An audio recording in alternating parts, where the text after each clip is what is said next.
పనిచేయి, దేవుని నామం ఉచ్చరించు, సద్గ్రంథాలు చదువు, పోటీలు వంతులు కీచులాటలు మానితే దేవుడు కాపాడుతాడు. బాబా చెప్తున్నారు ఎలా జీవించాలట. మనం పనిచేయి, దేవుని నామం ఉచ్చరించు, సద్గ్రంథాలు చదువు, పోటీలు వంతులు కీచులాటలు మానితే దేవుడు కాపాడుతాడు అంటున్నారు. మనం ఈ సూక్తి చదువుకున్నాం అనుకోండి, మనకేమనిపిస్తుందంటే బాబా ఏంటి ఇంత సింపుల్గా చెప్పేశారనిపిస్తుంది. కానీ నిజానికి మాస్టర్ లాంటి మహాత్ములు చూసినప్పుడు వాటిని మాస్టర్ అంటారు ఈ ఒక్క సూక్తిలో, ఎందుకంటే బాబా యొక్క గొప్పతనం ఆయన బోధనా దక్షత. ఎంత సింపుల్గా విషయాన్ని, అంటే అన్ని శాస్త్రాల్లోనూ లేకపోతే మనకి వేదాల్లోనూ గీతలోనూ చెప్పినటువంటి సారం మొత్తాన్ని మనకి అనుకూలంగా మనకి అర్థమయ్యేంత సరళంగా ఆయన ఒక్క చిన్న సూక్తిలో ఈ మొత్తం అందించారనమాట అని మాస్టర్ గారు చెప్తున్నారు. మనలాంటి వాళ్ళు చూస్తే ఓహో బాబా ఏం చెప్పారు, ఆ పని చేయమని అలా చేస్తూనే ఉంటాం, నామాన్ని ఉచ్చరించమన్నారా ఉచ్చరిస్తూనే ఉంటాం అనిపిస్తుంది. కానీ మాస్టర్ గారు అంటారు భగవద్గీత యొక్క సారం మొత్తాన్ని కూడా ఒక్క చిన్న సూక్తిలో చెప్పారట బాబా. అది ఆయన గొప్పతనం. అందుకని ఏమంటారు, మనలాంటి వాళ్ళకి బాబా లాంటి మహాత్ముని యొక్క గొప్పతనం కానీ వాళ్ళ యొక్క బోధనా దక్షతను అర్థం చేసుకునే స్థాయి కానీ స్తోమత కానీ మనకు ఉండవు. మనం గత వారం నుంచి చదువుకుంటూ ఉన్న ఉపదేశాల్లో కూడా మనకేమని తెలుస్తుంది, శ్రోత్రియుడు అని వాడు ఎలా ఉంటాడు అంటే అలాంటి వాడిని ఎవరు గుర్తించగలరు అంటే అంతటి శ్రోత్రియుడు మాత్రమే గుర్తించగలడు. అందుకని బాబా చెప్పినటువంటి చిన్న చిన్న సూక్తుల్ని కూడా అర్థం చేసుకునే స్థాయి మనకు ఉండదు. పనిచేయి, దేవుని నామం ఉచ్చరించు, సత్గ్రంథాలు చదువు, పోటీలు వంతులు కీచులాడితే దేవుడు కాపాడతాడు అన్నారు బాబా. అంటే దీనిలో కర్మయోగం, భక్తి యోగం, జ్ఞానయోగం, ఈ 3 యోగాల యొక్క సారాన్ని బాబా ఇంత అద్భుతంగా మనకి అందించారు. నీవేం చేసినా క్షుణ్ణంగా చేయి, లేదా చేస్తానని ఒప్పుకోకు. మళ్ళీ చెప్పుకుంటున్నాం మనం ఆధ్యాత్మికత అంటే క్రమశిక్షణతో కూడిన జీవితం. నీవేం చేసినా క్షుణ్ణంగా చేయి, లేదా చేస్తానని ఒప్పుకోకు. ఎవరికైనా మన మాట చేతిని ఒక పని చేస్తామని ఒప్పుకుంటే అది ఎలా చేయాలట, క్షుణ్ణంగా చేయాలి, లేదా చేస్తానని ఒప్పుకోకు. ఎవరి సేవను ఉచితంగా తీసుకోవద్దు, ఉదారంగా ప్రతిఫలం ఇవ్వు. మాస్టర్ గారు అంటున్నారు ఇది మన నియమం కావాలి.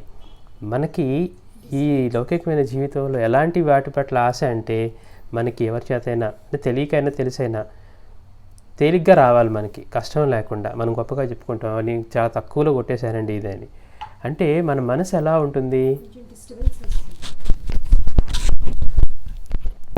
మన మనసు ఎలా ఉంటుంది, మనకి ఎక్కువ ఖర్చు కాకుండా వచ్చేస్తేనో తేలిగ్గా పని చేసుకుంటేనో తక్కువ చేయించుకుంటేనే మనం బాగా సాధించుకున్నట్టుగా అనిపిస్తుంది. కానీ బాబా ఏమంటున్నారు, ఎవరి సేవను ఉచితంగా తీసుకోవద్దు, ఉదారంగా ప్రతిఫలం ఇవ్వు అంటున్నారు. అంటే ఎందుకు మనకి అది అంత ఇంపార్టెంట్ అంటే మనకి కర్మ సిద్ధాంతం కానీ రుణానుబంధాలు కానీ ఎలా ఉంటాయో తెలియదు. మనం ఏమనుకుంటున్నాం, అమ్మయ్య ఇది మనం ఎక్కువ ఖర్చు పెట్టకుండా తేలిగ్గా చేయించేసుకున్నామను, లేకపోతే బాగా తక్కువ చేయించేసుకున్నామో అనుకుంటాం. కానీ వాడు మనకి పనిచేసిన పెట్టేవాడు మనం ఇచ్చే ప్రతిఫలంతో సంతోషంగా లేకుండా కానీ వాటితో బాధపడ్డాడు అనుకోండి, చాలు మనల్ని మళ్ళీ జన్మలకు లాగటానికి. అందుకని రెండవది ఎప్పుడూ కూడా ఉచితంగా ఎవరి సేవను పొందవద్దు అంటున్నారు బాబా. ఎవరి సేవను ఉచితంగా తీసుకోవద్దు, ఉదారంగా ప్రతిఫలం ఇవ్వు. మనం ఇవ్వగలిగిన వాటికి ఆ పనికి మనం ఇవ్వగలిగిన దానికంటే కూడా ఎక్కువగా ఉదారంగా ఇవ్వచ్చట. అలా ఇవ్వలేకపోతే కనీసం ఆ పనికి ఎంత ఇస్తే సంతోషపడతాము. అందుకనే మనకి మూలధర్మంలో ఏం చెప్తూ ఉన్నారు అంటే, ఏం చెప్తూ ఉంది, పక్కన వాడు అంటే మనం పక్కన వాళ్ళు మనకి ఏ పని చేయాలనుకుంటారో మనం అదే చేయాలి, మనకి పక్కన వాళ్ళు ఏం చేయకూడదు అనుకుంటారో మనం వాళ్ళకి ఆ పని చేయకూడదు అని. అంటే మూలధర్మంలో నువ్వు పక్కన వాడి నుంచి ఏం ఆశిస్తున్నావు, నువ్వు ఆ పని వాడికి చేసుకు పెడితే ఇప్పుడు 10 రూపాయల పని మనం చేసామనుకోండి, వాడు మనకి రూపాయే ఇచ్చాడు, అప్పుడు నువ్వు సంతోషంగా ఉంటావా, ఉండవు. అలాగే మనం ఒకరి చేత చేయించుకున్నప్పుడు కూడా అదే దాన్ని మనం ఆలోచించాలన్నమాట. అంటే ఆ స్థానంలో మనం ఉన్నప్పుడు ఎలా ఆలోచిస్తామో అలానే చేయాలి. అందుకనే దాన్ని మూలధర్మంగా చెప్పారు.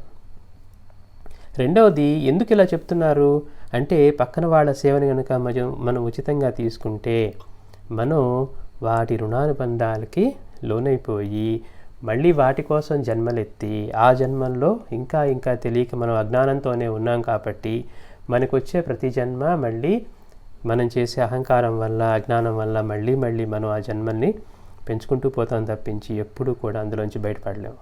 అందుకని బాబా ఒకటే మాట చెప్పారు, రుణానుబంధాలని గుర్తు ఉంచుకో అని చెప్తూ ఏమని చెప్తున్నారు ఇక్కడ, ఎవరి సేవను ఉచితంగా తీసుకోవద్దు. మనం ఫ్రీ అనే పదాన్ని మనం తీసుకోకూడదు. అది ఎవరి సేవను ఉచితంగా తీసుకోవద్దు. ఎందుకంటే ఒకసారి ఫ్రీగా ఇచ్చినట మాస్టర్ వచ్చాడు చెప్తారు, ఒకసారి ఫ్రీగా ఇచ్చిన వాడు కూడా అయ్యో వాడికి అనవసరంగా ఇచ్చామే అనుకుంటే చాలట. ఇచ్చేటప్పుడు ఫ్రీగా ఇచ్చేసి తర్వాత అయ్యో వాడికి అనవసరంగా ఇచ్చామే అనుకుంటే అయిపోయిందట అక్కడితో. అందుకని ఎప్పుడూ కూడా ఎవరి సేవను ఉచితంగా తీసుకోవద్దు, ఉదారంగా ప్రతిఫలం ఇవ్వు. అది మన నియమం కావాలి. జీవితంలో మనం పాటించే నియమాలు ఎలా ఉండాలి అంటే, మనం ఇలాంటి నియమాలను పాటించాలి. నేను స్నానం చేస్తానండి, లేకపోతే నేను శుద్ధంగా చేస్తానండి, ఈ బాహ్యంగా పాటించే నియమాలకి పెద్ద ప్రాధాన్యత లేదు. అందుకనే అంతఃశుద్ధి మాత్రమే ముఖ్యంగా చెప్పబడింది. బాహ్యమైనది మనం పాటించగలిగినంత వరకు పాటించవచ్చు, కానీ నిజానికి నియమాలంటే సత్యాన్ని అంటిపెట్టుకోవటం, సత్య మార్గాన్ని అంటిపెట్టుకోవటం, అల్లా మాలికని గుర్తుపెట్టుకోవటం, అలా మనం ప్రవర్తించడమే నిజమైన నియమాలు. గమ్మత్ ఏంటంటే ఇక్కడ బాబా చెప్పింది సద్గ్రంథాలు చదువు అన్నారు, ఒకచోటేమో శాస్త్ర షట్కాలు అక్కర్లేదు అంటున్నారు. మనం దీని గురించి అంతకుముందు కూడా చాలా వివరంగా చెప్పుకున్నాం. సద్గ్రంథాలు చదవటం అంటే మాస్టర్ అంటారు, మనకి ఒక గ్రంథం చదివితే దానిలోంచి మనకి ఆచరణకి పనికొచ్చే విషయాన్ని తీసుకొని నడుచుకోవడం, అది సద్గ్రంథాన్ని చదవటం అవుతుంది.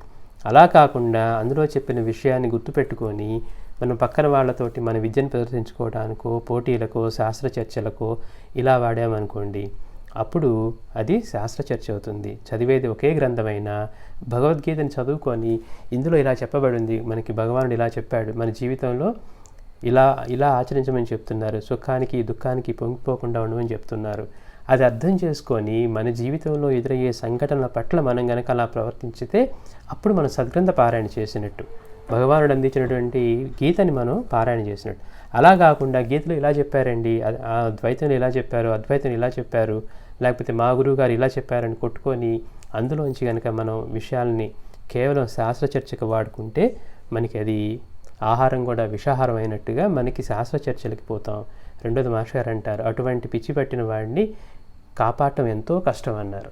అందుకని శాస్త్రాన్ని మనం శ్రీ గురు చేతుల్లో కూడా చూస్తాం. తెలిసినందువల్ల త్రివిక్రమ భారతి ఏం చేశాడంటే, సన్యాసి అయిన వాడు ఇలా ఇంత వైభవాన్ని అనుభవిస్తున్నాడు అని చెప్పి శ్రీ గురుని సైతం ఆయన ఆక్షేపించాడు. కారణం ఏంటి? తన శాస్త్ర విజ్ఞానం ఉందనుకున్నాడు. అందుకని ఎప్పుడూ కూడా మనం శాస్త్రాలు తెలుసుకున్నా కానీ అది ఒక సద్గురువు దగ్గర నుంచే తెలుసుకోవాలి, అంతే తప్పించి మనగా మనం చదువుకున్న అహంకారం వస్తుంది. ఇన్ని విషయాల్ని బాబా ఏం చెప్తున్నారు, అందుకని సద్గ్రంథాలు చదువు అని. అంటే పరస్పర విరుద్ధంగా అనిపించినా అందులో అంత విషయం దాగుందని మనకి మాస్టర్ చెప్తూ ఉన్నారు. అందుకని మనం ఒక గ్రంథం చదివితే మన జీవితానికి, మన జీవితంలో ఆచరించడానికి మనకి ఏం పనికొస్తుందనే విషయాన్ని తీసుకొని అందులోంచి చేయటమే సద్గ్రంథ పారాయణ. అలా కాకుండా కేవలం మాట్లాడుకోవడానికి, శాస్త్రాల గురించి చెప్పుకోవడానికి, లేకపోతే మన విద్యను ప్రదర్శించుకోవడానికి కనుక అయితే అది మనకి తెలిసినట్లు కాదు, పైగా దానివల్ల ఎంతో ప్రమాదం అంటూ ఉన్నారు. అంటే బాబాలో ఉండే బౌద్ధనా దక్షతని అర్థం చేసుకునే స్థాయి మనకు ఉండదు. ఎందుకంటే మాస్టర్ అంటారు, శ్రోత్రియులను గుర్తించాలంటే మనకెంతో శాస్త్ర ప్రావీణ్యం ఉండాలి. మనకి ఏమి తెలియకుండా ఆయన గొప్పవాడో లేదో అని మనం ఎలా చెప్పగలం? అందుకే ఒక్కొక్క అధ్యాయంలోంచి మనకి బాబా ఒక్కొక్క రూపంలో దర్శనం ఇస్తూ ఉన్నారు. ఇప్పుడు దాకా మనం సాయి అంటే ఏదో అక్కడ షిరిడీలో ఉన్నారట, ఆయన ఏది లీల చేశారంట, ఈ కష్టాలు పోగొట్టారట, ఆయన హిందువా ముస్లిం అని కొట్టుకునేవారట, మనం కూడా ఏం తెలుసుకోవాలి, ఆయన ఏమో 24 గంటలు అల్లా మాలిక్ అంటూ ఉన్నారు, ఆయన ఏంటో అల్లాని స్మరిస్తూ ఉన్నారు అనుకున్నామే. కానీ ఆయన అల్లా మాలిక్ అనే మహామంత్రాన్ని మనం అడగకుండానే, ఎందుకంటే అడగటానికి ఏమడగాలో కూడా చేత కానీ మనలాంటి వాళ్ళ కోసం ఆయన ఎవరొచ్చినా కానీ ఆ మూలమంత్రాన్ని మనకి చెప్తూ, ఆయన అటువంటి అద్భుతమైన జీవితాన్ని మనకి చూపిస్తూ, ఎంతమంది పండితులు ఎక్కడెక్కడి నుంచో వచ్చి వివిధ మతాలకు చెందిన వాళ్ళు వాళ్ళ మతాల్లో చెప్పబడినటువంటి గొప్ప గ్రంథాలన్నింటినీ కూడా బాబా దగ్గర చెప్పించుకుంటూ ఉండేవారు. అంటే అటువంటి వాడి గురించి మనం ఏం తెలుసుకోగలం? మనం ఎంతసేపటికి బాహ్యంగా ఆయన రూపాన్ని, ఆయన ఉచ్చరించే పదాన్ని చూస్తున్నాం తప్పించి నిజంగా ఎంతటి ఇప్పుడు దాకా మనం చెప్పుకున్న నామాల్లో ఆ వేదాలకి కారణమైన వాడు, వేదాలను రక్షించేవాడు, వేదాలకి ఆత్మ వంటి వాడు. అట్లాగే యజ్ఞపురుషుడు కూడా ఆయన అని చెప్పుకుంటున్నప్పుడు మనం సాయి రూపంతో కాకుండా సాయి యొక్క తత్వం ఎప్పుడూ ఉండే తత్వంగా చూడటం మనకి తెలుసుకోవటం మనం నేర్చుకోవాలి. అందుకే మాస్టర్ గారు అంటున్నారు,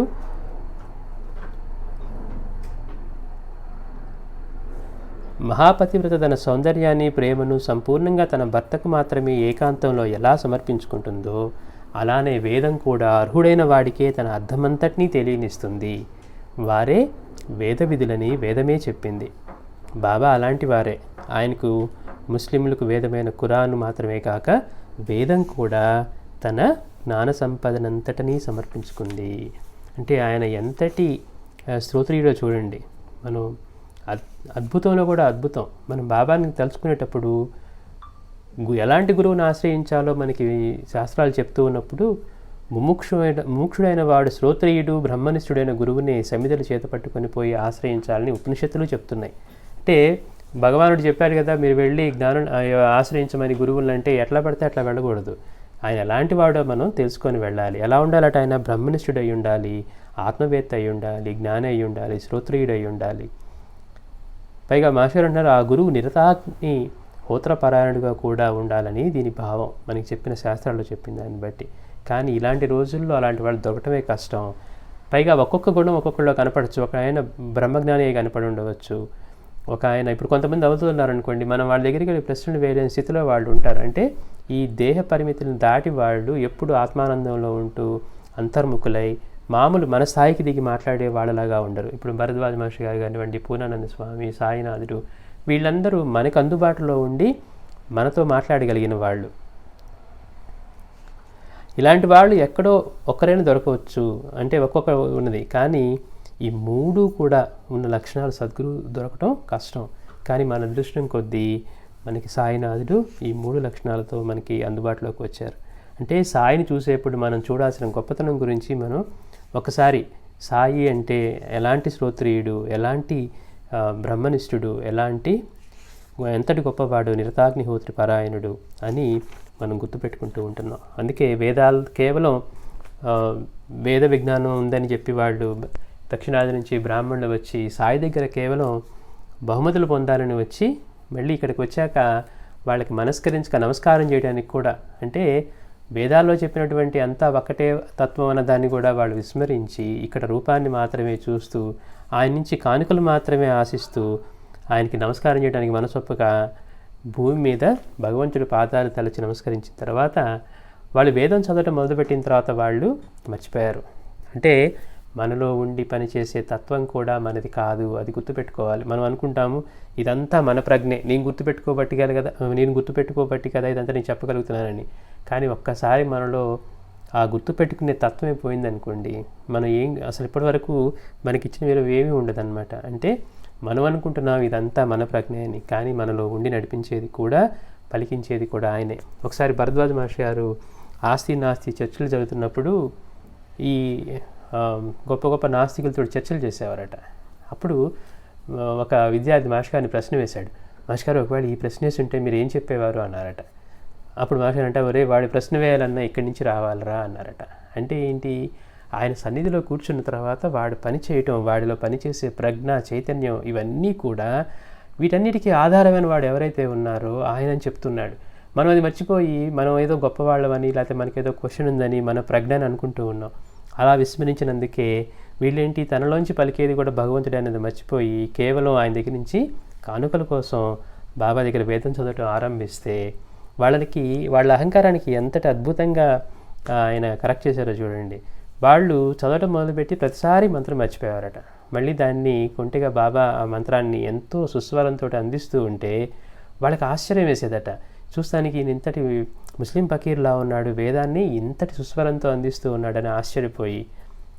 కానీ చూడండి బాబా వాళ్ళకి ఎలాంటి చమత్కారంగా చెప్పారంటే, మీరు ఇందాక ఎవరికి నమస్కరించారో, అంటే వాళ్ళు మనసులో ఉన్న, మనం చెప్పుకుంటూ ఉంటాం ప్రతి ఆలోచన సాయికి తెలుస్తుంది అని. మీరు ఇందాక ఎవరికి నమస్కరించారో వారి దగ్గర నుంచే కానుక పొందండి అని. అంటే మీరు ఇందాక ఎక్కడో పాదాలను నమస్కరించారు కదా, అక్కడ నమస్కరించిన చోట నుంచే పొందండి అని. అంటే వాళ్ళ అహంకారాన్ని, ఎందుకు అహంకారాన్ని ఆయన అలా తీసివేస్తారు అంటే, అహంకారం ఆయన నుంచి అనుగ్రహం పొందడానికి అడ్డంకి అవుతుంది. కాబట్టి ఆయన వచ్చిందే మనం అనుగ్రహించడానికి. దత్తస్వామి యొక్క అవతార కార్యం ఏదంటే మనలాంటి వాళ్ళందరినీ ఉద్ధరించి అందరికీ కూడా పరిపూర్ణత చెందేంత వరకు ఆయన ఉంటానని తీసుకున్న మాట కోసమే. అందుకని బాబా అంటున్నారు, మీరు ఎవరికి నమస్కరించారో వారి నుండే కానుక పొందండి అని. భగవద్ అనుగ్రహం పొందడానికే వేదం చదవాలి కానీ లౌకికమైన కానుకల కోసం కాదని వారి భావం. తర్వాత బాబా వారిని ఘనంగా సత్కరించి పంపారు. నిజంగా అనుగ్రహించవలసింది ఆయనే కదా. అంతేకాకుండా మనం ఇంకొక విషయం కూడా చెప్పుకున్నాం, సద్గ్రంథ పఠన కూడా సద్గురువు యొక్క అనుగ్రహం వల్లనే సార్థకమవుతుంది. అంతే తప్పించి సద్గురు యొక్క అనుగ్రహం పొందటానికి భక్తి సాధనం కానీ యుక్తి కాదు అని దేవి వృత్తాంతాన్ని మనకి మాస్టర్ అందించారు. అంటే జ్ఞానశ్రీ ఎప్పుడు పారాయణ చేసినా కానీ మధ్యలో ఆగిపోతూ ఉంటే ఒకసారి బాబా దగ్గర నుంచి ఆ గ్రంథం తీసుకొని దక్షిణ సమర్పించి చేయాలనుకున్నారు.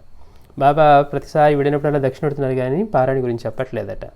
వేరే భక్తుని అడుగుతూ ఉన్నాడు, మీరు బాబా అనుగ్రహం ఎలా పొందారు, మీరు బాబా అనుగ్రహం ఎలా పొందారు అని అడుగుతూ ఉంటే బాబా అతని కోపంతో పిలిపించి, నీవు ఈ మసీదులో కూర్చో, నా గుడ్డ పిలికలు ఎందుకు దొంగిలిస్తావు, తలనిరిసిన ఈ పద్ధతి పోలేదా, గొడ్డలతో నరుగుతా జాగ్రత్త అని కేకలేశారు. అంటే బాబా భాషను అర్థం చేసుకునే స్థాయి మనకి లేదు. పాపం అతనికి ఏమీ అర్థం కాక దేవు తర్వాత అర్థం కాలేదు.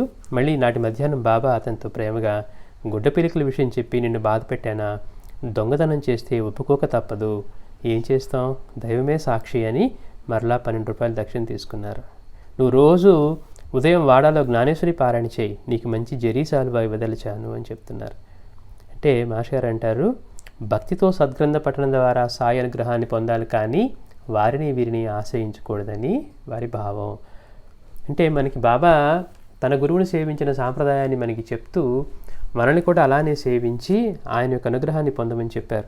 మనకి ఇవి చెప్పిన తర్వాత కూడా మళ్ళీ బాబా అనుగ్రహం పొందడానికి మనకి మార్గం వచ్చిన తర్వాత కూడా మనం వేరు వేరు మార్గాలు చూడటం, మీరు ఎలా పొందారు వాళ్ళు ఎలా పొందారు అనగటం మనకి అది బాబాకి ఇష్టం లేని పని. అందుకే ఆయన ఏమంటున్నారు, గుడ్డ పీలికలు దొంగిలిస్తున్నావా, నువ్వు సద్గ్రంథ పారాయణ చేసి సద్గురు యొక్క అనుగ్రహం పొంది ఆయనిచ్చే జరీసాలువను పొందాలి కానీ వేరే వాళ్ళ దగ్గర నుంచి ఈ గుడ్డ పీలికలు ఎందుకు దొంగిలిస్తావు అని బాబా హెచ్చరిస్తూ ఉన్నారు. అంటే మనకి మార్గం అందించిన తర్వాత కూడా మనం ఆ మార్గాన్ని అవలంబించకుండా ఆయన ఇంతకంటే ప్రమాణం ఏం చేస్తారు, సాక్షాత్ దత్తస్వామి చేసిన ప్రమాణం శ్రీ గురు చరిత్రలోను శ్రీ గురు అవతారంలోను అదే చెప్పారు, ఎవరైతే తన చరిత్ర పారాయణ చేస్తారో వారి యోగక్షేమాలను వహిస్తా అన్నారు. అంటే నిరంతరం సాయిని స్మరిస్తూ అన్ని రూపాల్లో ఆయన్నే దర్శిస్తూ ఆయన చరిత్ర గానం చేస్తారు, వాళ్ళే నేనుగా మారిపోతారు. ఇంతకంటే మనకి ఎవరు చెప్తారు. మార్గం అందించిన తర్వాత కూడా మనం దాన్ని పక్కన పెట్టి, ఇచ్చిన మార్గాన్ని పక్కన పెట్టి మనం వేరే వాటిని గురించి అడుగుతూ మీరు ఎలా పొందారు అని చూసి మనం కూడా అలా చేద్దాం అనుకుంటే, అందుకని బాబా కోపించి ఇక్కడ నేను నీకు జరీసాలు ఇవ్వదలిచాను, ఎప్పుడు నువ్వు ఆ గ్రంథ పారాయణ చేయటం భక్తితో కనుక చేస్తే అని మనకి తెలియజేస్తూ ఉన్నారు. అంతేకాకుండా నిమోన్కర్తో కూడా బాబా ఒకరోజు, కాకా నీవు భాగవతం చదవరాదా అన్నారు. అతనేమో, బాబా నాకు చదవాలనే ఉన్నది కానీ నాకు సంస్కృతం రాదు భాగవతం చదవడానికి అంటే, బాబా ఏమన్నారు, పర్వాలేదు చదవటం మొదలుపెట్టు, నీకు మసీద్ తల్లే నేర్పుతుందిలే అన్నారు. అట్లా ఆయన తెలియకపోయినా కానీ గ్రంథాన్ని ప్రారంభించిన తర్వాత అందులో కష్టమైనవి కూడా అతనికి అర్థమవుతూ ఉండేవట. పైగా తర్వాత బాగా విద్యావంతుడైన దీక్షిత్కి, జోక్కి, వీళ్ళకి కూడా ఆ కష్టమైన శ్లోకాలను వివరించి చెప్పగలిగేవాడు. సహజంగా ఏమవుతుంది, మనం అలా చెప్పగలిగినప్పుడు మనలో కొంత అహంకారం తలెత్తుతుంది. అలా అతనిలో కూడా తలెత్తిందేమో. బాబాయ్ ఏం చేశారు, ఇతరులకు చెప్పేందుకు మనం ఎవరు, దానివల్ల మనలో అహం బలపడుతుంది అని వారించారు సాయి. ఎందుకని మనం పదే పదే చెప్పుకుంటున్నాం, మన మీద మనకున్న దానికంటే కూడా సాయికి ఉండే శ్రద్ధ ఎక్కువ. అంటే వీడు తప్పుదారి పడుతూ ఉన్నాడు.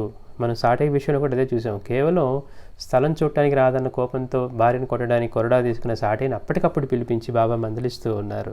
అలానే ఇక్కడ కూడా ఆ సద్గ్రంథ పారాయణ ద్వారా భగవంతుడి యొక్క అనుగ్రహం పొందాలి కానీ ఇప్పుడు తెలుసుకొని నలుగురికి చూడటంలో తన అహంకారం బలపడేసరికి బాబా ఆయన్ని మందలిస్తూ ఇతరులకు చెప్పేందుకు మనం ఎవరు, దానివల్ల మనలో అహం బలపడుతుంది. అంటే సూక్ష్మంగా తనలో అహం బలపడింది కాబట్టి బాబా హెచ్చరించి అతన్ని వారిస్తూ ఉన్నారు. అంటే తన భక్తుల శ్రేయస్సు పట్ల సాయి ఎంత జాగరూకులై ఉంటారో అంటారు మాస్టర్ గారు. అందుకని ప్రతివారు నిమోన్కర్ వల్లే సద్గ్రంథాలు అర్థం కావడానికి సాయి వంటి సద్గురు యొక్క కృప పొందాలి. అంతేకాకుండా దాసగణకు కూడా ఈశోపనిషత్తులో సరిగ్గా అర్థం కాకపోతే పండితులు ఎవరి దగ్గరికి వెళ్ళినా కానీ అతనికి తృప్తిగా వివరించలేకపోయారు. అందుకని మనం ఎటువంటి విషయాలు, ఇలాంటి ఆధ్యాత్మిక విషయాలు ఎవరి దగ్గర తెలుసుకోవాలో పదే పదే చెప్తున్నారు. మనం మ్యాప్ను చూసి చెప్పిన దానికి ఆ ఊళ్ళో తిరిగిన దానికి ఎంత తేడా ఉంటుందో, అంటే తను తప్పితే అన్యంగా లేదు అని అనుభవం ఉన్నవాడు చెప్పే విషయానికి అలా ఉంటే ఇలా ఉంటుందని ఊహించి చెప్పేవాడికి ఎంతో తేడా ఉంటుందన్నమాట. అందుకని బాబాని అడిగాడు. మీకు ఎవరు చెప్పినా అర్థం కాలేదు కాబట్టి బాబానే దీన్ని వివరించగలని అడిగితే బాబా ఎంతో తేలిగ్గా, అంటే ఎంత పండితుల దగ్గర చెప్పినా అతనికి అర్థం కాని విషయాన్ని బాబా ఏమన్నారు, ఇందులో కష్టమే ఉంది, నీకు నువ్వు కాకాదీక్షిత్ ఇంటికి వెళ్ళినప్పుడు దారిలో అందులో అక్కడున్న ఆ ఇంట్లో పనిచేసే పనిపిల్ల నీ సందేహం తీరుస్తుంది అన్నారు. అదేంటి బాబా, నేను మిమ్మల్ని అడిగితే మీరు అక్కడ సందేహం తీరుస్తుంది అన్నారు. ఆయన అతను ప్రశ్నించకుండా బాబా మీద నమ్మకంతో అక్కడికి వెళ్ళిపోయారు. సాయి కేవలం పరాచకం ఆడారని అందరూ అనుకున్నారు, కానీ దాసగాడు మాత్రం ఆ మాట పూర్తిగా నమ్మి వెళ్ళాడు. అక్కడ ఒకరోజు ఆ రోజు వాళ్ళ ఇంట్లో పనిపిల్ల పాత చీర ధరించి గిన్నెలు కడుగుతూ అందమైన ఎర్రని చీర గురించి పాడుతోందట. తను కట్టుకున్నదేమో పాత చిరిగిపోయిన చీర, కానీ తను ఒక ఎర్రని చీర గురించి పాడుకుంటూ ఉంది, ఆ పని చేసుకుంటూ. ఈ దాసగణకు జాలి కలిగి ఆమెకు ఒక కొత్త చీర కొని ఇస్తే ఆవిడ మరో రోజు ఆ కొత్త చీరని ఇంట్లో దాచి పాత చీర కట్టుకొని వచ్చింది. అయినా కానీ ఆమె ముఖంలో సంతోషం అలాగే ఉన్నది. కొత్తది వచ్చింది కాబట్టి కొత్తది కట్టుకొని సంతోషపడలేదట. కేవలం ఆ ఇచ్చిన దాన్ని లోపల పెట్టి మళ్ళీ ఆ పాత చీర ధరించి వచ్చి పని చేసుకుంటూ ఎంతో సంతోషంగా అలానే ఉంది. అప్పుడు ఈ సన్నివేశాన్ని సారాంశం దాసగణకు ఇలా తోచింది. సుఖదుఖాలు మనోకల్పితాలు, సర్వము ఈశ్వరమయమని ప్రసాదమని గుర్తించేవాడు ఏ పరిస్థితిలోనైనా ఆనందిస్తాడు అని. అంటే మిగిలిన వాడు చెప్పలేని విషయాన్ని జ్ఞానం ఎలా చెప్తాడు? ఇందాక మనం అనుకున్నట్టు కేవలం సద్గ్రంథాలు చదువు, పోటీలు వంతులు కీచులాడమంతే భగవంతుడు కష్టించి పనిచేయి అని చెప్పడంలో ఆ గీతలో చెప్పినటువంటి ఆ 3 తత్వాల యొక్క భక్తి యోగం, జ్ఞానయోగం, కర్మయోగం గురించి చెప్పినటువంటి మొత్తాన్ని ఆ 3 మాటలు బాబా ఎలా చెప్పారో ఇక్కడ కూడా ఈశోపనిషత్తు నుంచి వచ్చిన విషయాన్ని బాబా పనిపిల్ల చేత చెప్పించారు. అంటే బాబా ఏం చెప్పారు? ఒక చెవిలో చెప్పే సాంప్రదాయం మాది కాదు, నువ్వు వినగలిగితే అన్ని రూపాల్లోంచి నేనే పలుకుతూ ఉంటాను అని. అది భక్తుడికి అనుభవం వల్ల ఆయన ఏమన్నారు, బాబా చెప్పుండొచ్చు అప్పుడు, కానీ నువ్వు కాకాదీక్షిత్ ఇంటికి వెళ్ళు, అక్కడ పనిపిల్ల చెప్తుంది అంటే ఆ పనిపిల్ల రూపంలో కూడా నేనే పలుకుతాను అని.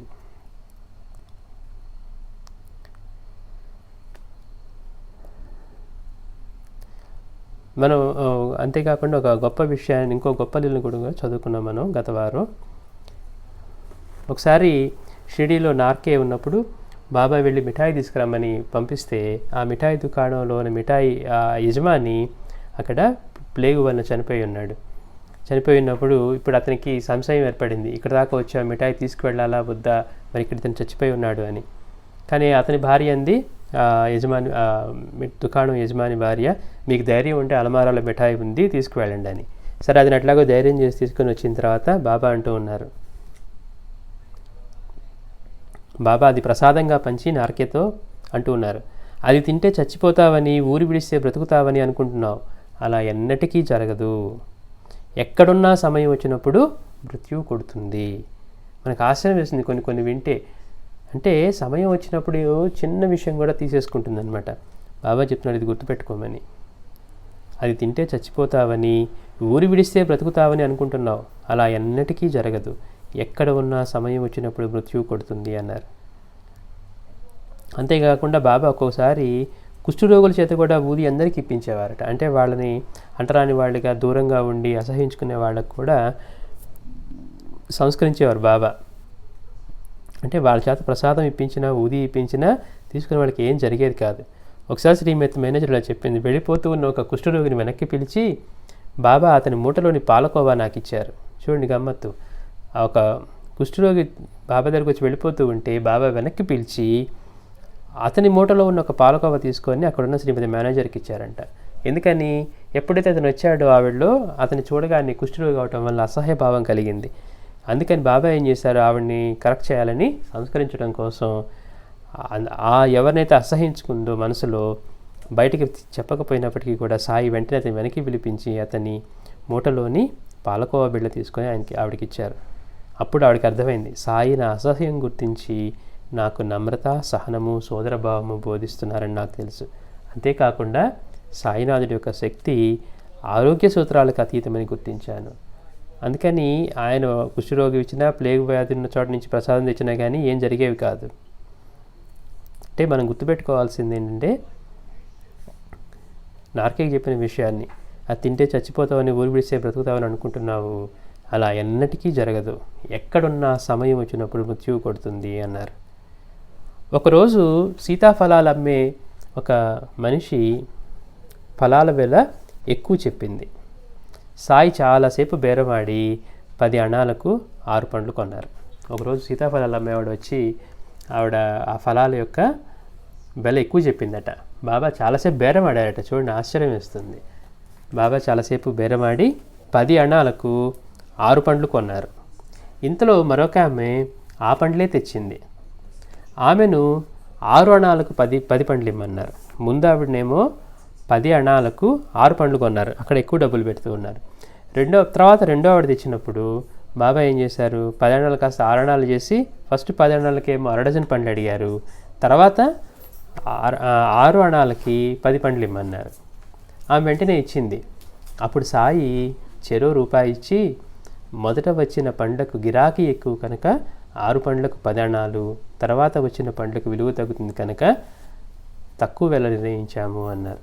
అంటే నిజంగా ఇచ్చేవాడు భగవంతుడు ఎలా ఇస్తాడు? మాస్టర్ గారు అంటున్నారు, ఎవరి పుణ్యఫలం అయినా కానీ ఎవరి పుణ్యఫలం వారు పొందారు. వాళ్ళు పొందటానికి అందరికీ అన్నీ ఇచ్చేది నేనే.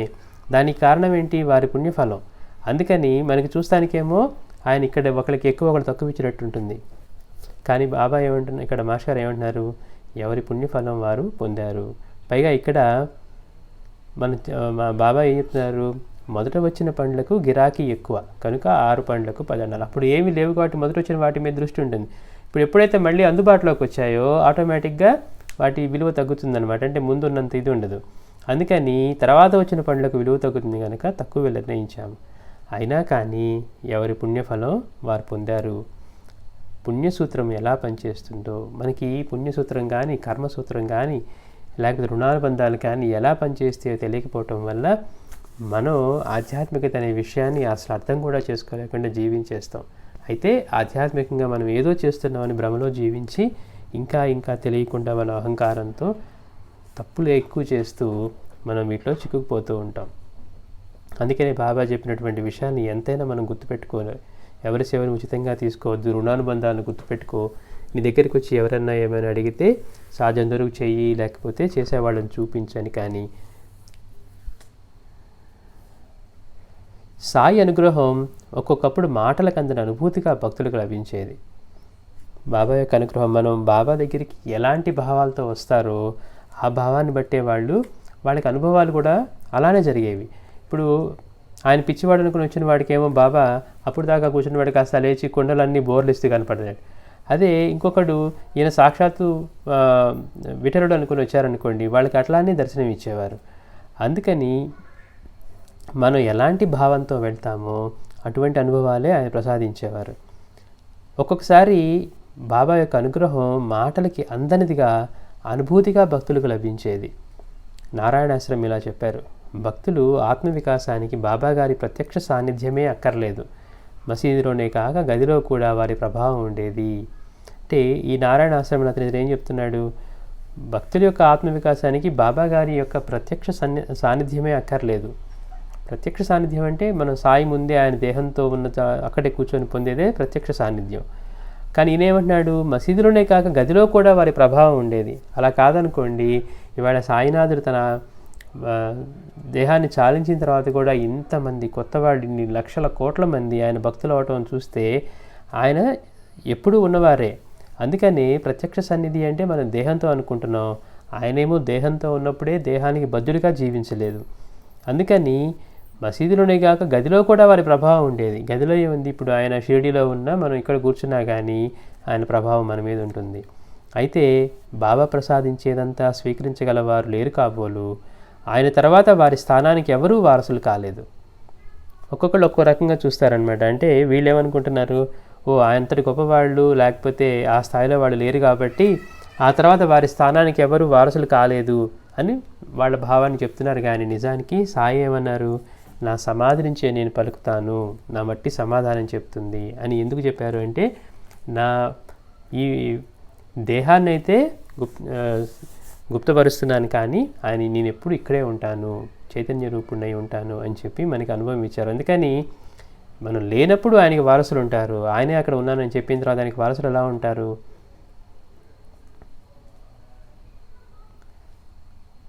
ఒక్కొక్కసారి వారి స్పర్శ కొన్ని చిత్రమైన అనుభవాలు, శక్తులు ప్రసాదించేది. ఇది మహాత్ములందరి దగ్గర కూడా మనకి బాగా కనపడుతుంది. వివేకానందుడితో వెళ్ళినప్పుడు కూడా, నువ్వు నాకు భగవంతుడిని చూపించగలవా అంటే రామకృష్ణ పరమహంసని మాట్లాడుతూ తన బొటనవేలు తాకించారంట. ఆ బొటనవేలు తాకించగానే ఆ చిన్న స్పర్శకే అతనిలో భగవదానుభూతి కలిగింది అన్నారు. అట్లాగే మాస్టర్ గారు లాంటి మహాత్ములు కానీ, సాయి కానీ, స్వామీజీ కానీ, వీళ్ళందరూ ఎవరికైనా ఊది పెడుతూ ఉన్నా కానీ వాళ్ళకి ఎంతో మార్పు తెలిసిపోయేదట లోపలే. అంటే ఒక్కొక్క చిన్న స్పర్శ, కేవలం మనం బాబాని ఎప్పుడు నిందిస్తూ ఉండేవాడు వచ్చి కొంతకాలం బాబా దగ్గర ఉన్న తర్వాత ఆయన ఒకరోజు దగ్గరికి పిలిచి కాషాయం కప్పగానే ఇక నాకు ఇంకేం అక్కర్లేదు అని చెప్పి సంవత్సరాల తరబడి అక్కడే ఉద్యోగాన్ని కూడా పట్టించుకోకుండా వెళ్ళిపోయిన ఉన్నవాళ్ళు ఉన్నారు. అంటే బాబా యొక్క స్పర్శ ఒక్కొక్కసారి ఎంత ప్రత్యేకంగా ఉండి వారి చిత్రమైన అనుభవాలు కలిగిస్తూ ఉండేది. వారి స్పర్శ కొన్ని చిత్రమైన అనుభవాలు, శక్తులు ప్రసాదించేది. ఒక్కొక్కసారి భక్తుని తలను ఒక ప్రత్యేక రీతిన స్పృశించేవారు, లేక అపవిత్ర భావాలను అణిచివేస్తూ ఉన్నట్లు భక్తుని శిరస్సుపై గట్టిగా నొక్కేవారు, లేక పదే పదే తట్టేవారు. అలా కాకుంటే భక్తుని శిరస్సు, వెన్ను చిత్రమైన రీతిన నిమిరేవారు. అంటే ఆయన యొక్క స్పర్శ కూడా ఎంతటి మార్పు తీసుకొస్తుంది. ఆయన యొక్క అంటే ఒక్కొక్కళ్ళకి ఒక్కొక్క స్థాయిలో అనుభవం అవుతుంది. ఆయనకి మన బాబా యొక్క తత్వం మనకి తెలియదు కాబట్టి, మన రూపంతో చూస్తున్నాం కాబట్టి ఇలాంటి మాటలు మాట్లాడుతున్నాం. కానీ ఇప్పుడు ఉన్న పరమాత్మ తత్వమే ఆయనే మనకి ఇలా ఈ రూపంలో అందుబాటులోకి వచ్చారన్నప్పుడు ఇవన్నీ ఎంత సాధారణమైన విషయాలు. అట్లా ఒక్కొక్క స్పర్శకి ఒక్కొక్క ప్రభావం ఉంటుంది. ఆయన అదృశ్యంగా కూడా భక్తులలో అద్భుతమైన మార్పు తెచ్చేవారు. అంటే ప్రత్యక్ష సాన్నిధ్యమే అక్కర్లేదు బాబా విషయంలో, ఎక్కడ ఉన్నా కానీ అది ఆయన యొక్క అనుగ్రహం లభ్యమవుతుంది, ఆయన సన్నిధి యొక్క ప్రభావం తెలుస్తూ ఉంది. ఆయన అదృశ్యంగా కూడా భక్తులలో అద్భుతమైన మార్పు తెచ్చేవారు. నాకు 1914లో షిర్డీ వెళ్ళినప్పుడు ఆయన మౌనంగానే ఈ సృష్టిలోని భేదాలు అసత్యమని, అన్నింటికీ ఆధారమైనది ఒక్కటేనన్న సత్యమన్న అనుభవం ఇచ్చారు. చూడండి ఎంతటి గొప్ప అనుభవం. ఆయనకి బాబా ఎలాంటి అనుభవం ఇచ్చారంటే ఒకసారి 1914లో మౌనంగానే, అది కూడా దక్షిణామూర్తి తత్వమే అది, మౌనంగానే వాళ్ళు ఏం బోధించక్కర్లా, మనసులో అక్కడ కూర్చుంటేనే, మాస్టర్ గారి సన్నిధిలో కూర్చుంటే మనసులో వచ్చే సంశయాలు అవే తొలగిపోయాయట. అంటే వాళ్ళు వాచా బోధించాల్సిన అవసరం ఉండదు. వాళ్ళ ప్రజ్ఞ ఎలా ఉంటుంది అంటే మనలో పనిచేసేది కూడా వాళ్ళ చైతన్యమే కాబట్టి మనలో ఎలాంటి ఆలోచనలు ఉన్నాయి, మనకి ఎలాంటి క్వశ్చన్లు ఉన్నాయి, ఇవన్నీ కూడా. అందుకని మాస్టర్ గారి దగ్గరికి వెళ్ళిన వాళ్ళు చెప్తూ ఉండేవారు, ఏదో ప్రశ్నలతో వెళ్ళేవారట. మాస్టర్ గారు ఎవరితోనో ఆ 100 మందిలో కూర్చొని మాట్లాడుతూ ఉంటే వీళ్ళ ప్రశ్నలన్నిటికీ సమాధానం వచ్చేసేదట. ఎంత ఆశ్చర్యంగా ఉంటుంది అంటే, అరే నేను ఏదో అడుగుదామని వచ్చాను, ఈ ప్రశ్న అడగకుండానే సమాధానం వచ్చేసిందే అని. అది అంటే అందరిలోంచి పనిచేసే చైతన్యమే ఆయన కనుక అక్కడ కూర్చున్న వాళ్ళందరికీ ఉన్న ప్రశ్నలు మొత్తం కూడా అడగకుండానే సమాధానం చెప్పేవారు. పైగా ఈయనకి ఎలాంటి అనుభవం ఇచ్చారట, మౌనంగానే సృష్టిలోని భేదాలు అసత్యమని, అన్నింటికీ ఆధారమైనది ఒక్కటే సత్యమన్న అనుభవాన్ని ఇచ్చారు. అత్యద్భుతమైన అనుభవం. కానీ నాకు తెలిసినంతలో ఆయన మాటల్లో ఇలా ఎన్నడూ చెప్పలేదు. చూడండి బాబా ఎప్పుడూ కూడా వేదాంతం గురించి కానీ లేకపోతే బ్రహ్మము, జ్ఞానం ఇలాంటి పదాలు ఎక్కడ వాడాల. అంటే ప్రతి మనిషి కూడా తన పరివర్తనని మార్చుకొని అన్ని రూపాల్లో భగవంతుడి తత్వాన్ని చూడటమే ముఖ్యమని, అంటే ముందు మానవత్వాన్ని పెంపొందించుకోవటమే ముఖ్యమని చెప్పి ఆయన మనకి దానికి తగ్గట్టుగా మనల్ని మార్చుకుంటూ వచ్చారు. కానీ ఎవరికి కూడా ఇలాంటి విషయాలు మాటలతో చెప్పలేదు అని అంటూ ఉన్నారు. అదే దక్షిణామూర్తి తత్వం అని ఆదిశంకరులు కీర్తించారు. జనార్దన్ గల్వంకర్ ఇలా వ్రాశారు, 1917లో ఒకసారి తమ చేయి నా తల మీద ఉంచగానే నాకు చిత్రమైన అనుభూతి కలిగి పరిసరాలనే గాక నన్ను నేనే మరిచాను. ఆనాటి నుండి నాకు ఆధ్యాత్మికపై శ్రద్ధ కలిగింది అని.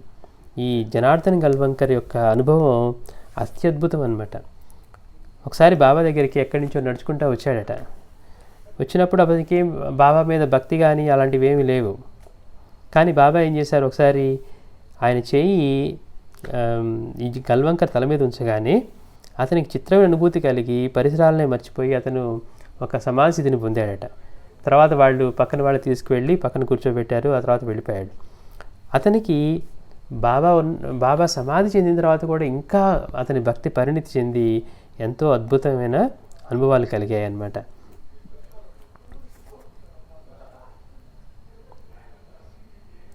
ఆనాటి నుండి నాకు ఆధ్యాత్మికపై శ్రద్ధ కలిగింది. అలానే ఒకరోజు కపార్దేకు సాయి పదే పదే చిలిమి అందించారు. అతడు పొగ పీల్చగానే అతడి సందేహాలన్నీ తీరి ఎంతో ఆనందం కలిగింది. అంటే మనలోని ప్రశ్నలకు సమాధానాన్ని కానివ్వండి, లేకపోతే సంశయాలకు కానివ్వండి, ఆయన వాటికి సమాధానం ఇచ్చే విధానం కానీ, ఆయన స్పర్శ కానీ ఎంత ఆశ్చర్యంగా అద్భుతంగా ఉంటాయో. ఈ కపార్దేకి ఎంతో ఒకరోజు బాబా తన చిలిమి అందిస్తే అతడు ఆ పొగ పీల్చగానే అతడి సందేహాలన్నీ తీరి ఎంతో ఆనందం కలిగింది. మరి చిలింలో సాయి పొగాకు మాత్రమే వేసుకున్నారు సుమా అంటున్నారు. అంటే ఆయన ఒక సంకల్పం అన్నమాట.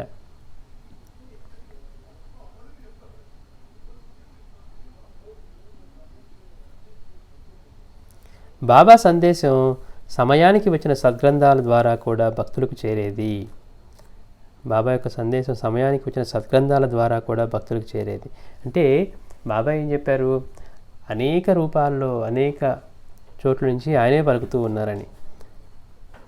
ఒక్కోసారి ఆయన సందేశం ఎలా ఉండేదట, స్వప్నంలో చెప్పేవారు, వేరే వాళ్ళ దగ్గరికి పంపించి చెప్పించేవాళ్ళు. అంతేకాకుండా సద్గ్రంథాల ద్వారా కూడా భక్తులకు చేరేది. అంబేద్కర్ అనే భక్తుడు 7 సంవత్సరాలు ఎన్నో కష్టాలు పడ్డాడు. ఎన్నిసార్లు షిరిడీ వెళ్ళినా అవి తొలగలేదు. చివరకు బాబా సన్నిధిలోనైనా ప్రాణం విడిస్తే మరుజన్మ అయినా బాగుండవచ్చని తలచి 1916లో షిరిడీ చేరాడు. అతడు దీక్షిత్ వాడా వద్ద కూర్చొని ఆలోచిస్తూ ఉంటే సగుణమేరు నాయక్ అతడికి ఒక పుస్తకం ఇచ్చాడు. చూడండి, అంటే బాబా దగ్గర ఆయన డైరెక్ట్గా చేయక్కర్లేదు, ఆయన ఎవరి ద్వారానైనా చేయిస్తారు, లేకపోతే వేరే వాళ్ళ దగ్గరికి పంపించైనా చెప్పిస్తారనమాట. అట్లా ఇతనికి అంబేద్కర్కి 7 సంవత్సరాలు అక్కడికి వచ్చినా కానీ కష్టాలు తొలగలేదట. ఇక అతను విసిగిపోయి చివరికి బాబా సన్నిధిలోనైనా సరే ప్రాణం విడిస్తే మరుజన్మైనా బాగుండవచ్చని 1916లో షిరిడీ వచ్చాడు. ఒకరోజు దీక్షిత్ వాడి దగ్గర కూర్చొని ఆలోచిస్తూ ఉంటే సగుణమేరు నాయక్ వచ్చి అతనికి ఒక పుస్తకం ఇచ్చాడట. అది తెరవగానే వచ్చిన ఘట్టం ఇది. అక్కల్కోట స్వామి భక్తుడు ఒకడు కష్టాలు ఓర్వలేక ఒక బావిలో దూకాడు. చూడండి ఎంత అద్భుతమో. అక్కల్కోట స్వామి చేతుల్లో వస్తుంది. ఇతను ఈ గ్రంథం తెచ్చిచ్చాడు. అక్కల్కోట స్వామి భక్తుడు ఒకడు కష్టాలు ఓర్వలేక ఒక బావిలో దూకాడు. స్వామి అతనిని రక్షించి కర్మ అనుభవించక తప్పదు, ఇలా తప్పుకుంటే మళ్ళీ పుట్టి అనుభవించాలి, దానికి ఆత్మహత్యా పాపం తోడవుతుంది, అంతకంటే ఒకేసారి అనుభవించేస్తే మేలు అన్నారు. అంటే ఇక అక్కల్కోట స్వామి భక్తుడు కూడా అతను కష్టాలు ఓర్వలేక ఒకరోజు ఇక ఈ ప్రాణం వదిలేయాలని చెప్పి బావి దగ్గరికి వెళ్ళి దూకుతూ ఉంటే అతన్ని పట్టుకొని ఆపారు స్వామి. సడన్గా అక్కడికి వచ్చి ఆ బావి దగ్గర కనపడ్డారు. ఆయన కనపడి అన్నారట, కర్మ అనుభవించక తప్పదు, ఇలా తప్పుకుంటే మళ్ళీ పుట్టి అనుభవించాలి, దానికి ఆత్మహత్యా పాపం కూడా తోడవుతుంది. శ్రీగురుడు కూడా ఆ బ్రాహ్మణుడు ఇదే చెప్తాడనమాట. ఉదర రోగంతో బాధపడుతూ ఏం తిన్నా కానీ ఇబ్బంది అవుతుందని ఇక తనని తాను ప్రాణత్యాగం చేయాలని మెడకు బండను సైతం కట్టుకొని అంటే నీడలు దూకితే, కానీ అక్కడ కూడా స్వామి అదే చెప్పారు, ఇలా కనుక వెళ్తే ఇంకా మళ్ళీ మళ్ళీ పుట్టి అనుభవించడమే కాకుండా బ్రహ్మహత్యా పాపం కూడా చుట్టుకుంటుంది అని శ్రీగురుడు చెప్పినట్టుగానే అక్కల్కోట స్వామి కూడా అదే చెప్పారు. అంతకంటే ఒకేసారి అనుభవించేస్తే మేలు అన్నారు. తర్వాత అంబేద్కర్ మసీదు చేరగానే నీవు అక్కల్కోట స్వామి చెప్పిన దాన్నే ఆచరించు అన్నారు బాబా. అంటే అతను దీక్షిత్ వాడ దగ్గర కూర్చొని ఆలోచిస్తూ ఉంటే అతనికి సగుణమేరు నాయక్ బుక్ ఇచ్చాడు. ఆ బుక్లు ఊరికి అతను ఓపెన్ చేస్తే ఇరేలో వచ్చింది. కానీ ఇతను మసీద్ దగ్గరికి బాబా దగ్గరికి వెళ్ళగానే బాబా ఏమన్నారు, వెంటనే అక్కల్కోట స్వామి చెప్పిన దాన్ని చెయ్యి అన్నారు. అంటే ఆ గ్రంథం ద్వారా సందేశం ఇచ్చింది కూడా నేనే అని బాబా చెప్తున్నారనమాట. నీవు అక్కల్కోట స్వామి చెప్పిన దాన్నే అనుసరించు అన్నారు బాబా. అలానే ఒకసారి పరమహంస లక్షణాలు సాయి చెప్పాలని తలిచాడు శ్యామ. అతని వెంటనే వెళ్ళి దీక్షిత్ చెప్తున్న పురాణం వినమన్నారు బాబా. ఒకసారి ఇతనికి పరమహంస లక్షణాలు తెలుసుకోవాలనుకున్నాడట. అవి చెప్పమని బాబాని అడిగాడు శ్యామ. బాబా ఏం చేశారు, వెంటనే వెళ్ళి దీక్షిత్ చెప్తున్న పురాణం వినమన్నారు. అంటే చూడండి ఎంత ఆశ్చర్యం. ఇన్ని ఆలయాల్లో, ఇంత ప్రపంచంలో ఎక్కడ ఏ గ్రంథంలో ఏం పారాయణ చేస్తూ ఉన్నారు, ఏ గ్రంథంలో ఏ విషయాన్ని చర్చించుకుంటూ ఉన్నారు. ఇప్పుడు మనం ఇక్కడ కూర్చొని అనుకుంటూ ఉన్నాం, మనం చేసే సత్సంగం ఇవన్నీ బాబా గమనిస్తూ ఉన్నారా, మనం ఏం చెప్పుకుంటున్నామో తెలుస్తుందా అని. ప్రతి ఒక్క విషయం కూడా ఆయన ఆజ్ఞతోటే జరుగుతూ ఉంటుంది. ప్రతి ఒక్క విషయం కూడా తెలుస్తూ ఉంటుంది. ఇక్కడ నువ్వు వెళ్ళి అక్కడ ఆ మందిరంలో చెప్తూ ఉన్న అక్కడ విను, నీకు అక్కడ తెలుస్తాయి. దీక్షిత్ చెప్తున్న పురాణం వినమన్నారు. అంటే మనం గతంలో కూడా దక్షిణాధ్యాయంలో కూడా అదే చెప్పుకున్నాం. ఏ భక్తుడు ఏ ఇంట్లో కూర్చొని గ్రంథం పారాయణ చేస్తూ ఉన్నా కానీ, ఆ గ్రంథం విషయం అర్థం కాకపోతున్నా కానీ బాబా భక్తుడిని పంపించి దక్షిణ ఇవ్వటం ద్వారా, అంటే అక్కడ అర్థం చేసుకోవాల్సిన విషయాన్ని ఆయన తెలియజేస్తూ ఉండేవారు. అంటే ప్రతి ఒక్క భక్తుడు ఇట్లా ఎంతమంది ఉన్నారో, ఎంతమంది పారాయణ చేస్తూ ఉన్నారో, ఎన్ని గ్రంథాలు చేస్తూ ఉన్నారో, ఆ గ్రంథంలోని విషయాలు ఏ భక్తుడు దాన్ని అర్థం చేసుకోవడంలో ఇబ్బంది పడుతున్నాడో అవన్నీ ఆయన ప్రతి క్షణము తెలుసుకుంటూ ఉండేవారు. అట్లానే ఇక్కడ అక్కలకోట స్వామి చెప్పిన ఆచరించని తనకి చెప్పిన, లేకపోతే నువ్వు పరమహంస లక్షణం తెలుసుకోవాలంటే ఇప్పుడు దీక్షిత్ అక్కడ మందిరంలో చెప్తున్న పురాణం వినమన్నారు. అతడు వెళ్ళేసరికి భాగవతంలోని పరమహంస లక్షణాలు వివరిస్తున్నాడు దీక్షిత్. ఒకరోజు 1909లో ఒకరోజు మసీదులో ఉన్న శ్యామారావు మనసులో ఒక ప్రశ్న వచ్చింది. బాబా దాని వెంటనే ఒక దేవాలయంలో ఒక భక్తురాలు చదువుతున్న పురాణం వినమన్నారు. అతడు వెళ్ళేసరికి ఆమె చదువుతున్న శ్లోకం అతనికి సమాధానమైంది. ఎంత అద్భుతం అంటే ఆ ప్రశ్నకి సమాధానం ఆయన చెప్తే మనకు అద్భుతం అనిపించకపోవచ్చు, ఎందుకంటే అంతటి స్తోత్రుడు కాబట్టి. కానీ నీ ప్రశ్నకి సమాధానం ఇప్పుడు అక్కడ మందిరంలో జరుగుతున్న పురాణ పఠనంలో నీకు తెలుస్తుంది అని చెప్పి అక్కడికి పంపించటం అంటే ఎక్కడ ఏం జరుగుతుంది అనే సర్వజ్ఞత, పైగా ఏ గ్రంథంలో ఏం చెప్పుకుంటున్నారు అనేది కూడా ప్రతి ఒక్క విషయం తెలుసు అన్నమాట ఆయనకి. అంటే ఇవన్నీ మనకి ఏం తెలియజేస్తున్నాయి? మనం అనుకున్నట్టుగా సర్వజ్ఞుడు, ప్రతి ఒక్క లీలలోనూ సర్వజ్ఞత్వం కనపడుతూ ఉన్న ఆయన యొక్క శ్రోత్రియత్వం, ఆయన యొక్క ఆత్మనిష్ట, ఆయన యొక్క జ్ఞానపటిమ. అంతేకాకుండా బాబా యొక్క అనుగ్రహం పొందడానికి ఏం చెప్పారు, వేరే మార్గాలు వెతుక్కుంటూ మీరు ఎలా అనుగ్రహం పొందారని దేవు ప్రయత్నం చేస్తూ ఉంటే బాబా ఎలా వారించి నేను నీకు జరీశాలు ఇవ్వదలిచాను అని. అంటే సద్గురువు యొక్క అనుగ్రహం పొందటానికి భక్తి సాధనం కానీ యుక్తి కాదని మనకి బాబా హెచ్చరిస్తూ ఉన్నారు. అదే విషయాన్ని మాస్టర్ గారు మనకు అర్థమయ్యేట్టుగా చెప్తూ ఉన్నారు.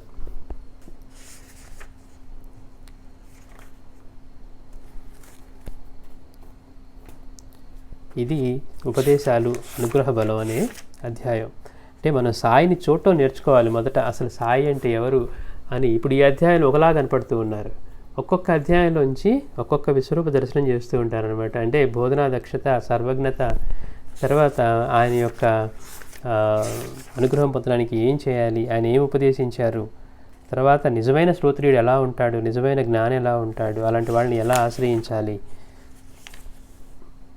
ఎంతటి కష్టమైన ఉపనిషత్తులకైనా బాబా ఎంత తేలిగ్గా అర్థమయ్యేట్టు చెప్పేవారు. అంటే పండితులు చెప్పిన అర్థం కాని విషయాన్ని సైతం కేవలం పనిపిల్ల చేత చెప్పిస్తానని బాబా చెప్పించటం చూస్తానికి ఆయన పరాచిక వాడినట్టు ఉన్నా కానీ, ఇంతమంది పండితులు చెప్పినా కానీ అర్థం కాని విషయం కేవలం ఆ పనిపిల్ల చేసిన పనిలో నుంచి, అంటే పాత చీర ధరించి కొత్త చీర గురించి పాడుకుంటూ ఉంటే అది కొనిచ్చిన తర్వాత కూడా దాన్ని ఇంట్లోనే పెట్టి అయినప్పటికీ కూడా సంతోషంగా తను అలానే ఉండడంలో సుఖదుఖాలనేవి మనోకల్పితాలు అనే విషయాన్ని ఆయన ఎంత అద్భుతంగా అతనికి అర్థమయ్యేట్టుగా చెప్పారు. అంటే ఎంతటి మహాజ్ఞాని. ఈ అధ్యాయం ఇప్పుడు కొత్త అధ్యాయం చదువుకుందాం. షిరిడిలోని ఉత్సవాలు, అద్భుతమైన అధ్యాయం.